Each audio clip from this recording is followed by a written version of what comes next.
في الحلقة 29 من التعريف بالصحابة غير المشهورين معنا اليوم زيد بن الخطاب العدوي أخو عمر بن الخطاب أبو عبد الرحمن، أحد المهاجرين الأولين، صحابي جليل رضي الله عنه، شهد مع النبي صلى الله عليه وسلم المشاهد كلها، بدرا وأحدا والخندق وغيرها، حمل الراية يوم اليمامة وقاتل حتى استشهد.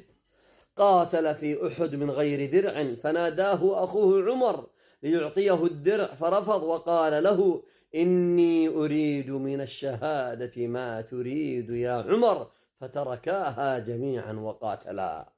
آخى النبي صلى الله عليه وسلم بين زيد بن الخطاب وبين معن بن عدي العجلاني حين آخى بين المهاجرين والأنصار بعد قدومه إلى المدينة، فقتل الاثنان باليمامة شهيدين في العام 12 للهجرة.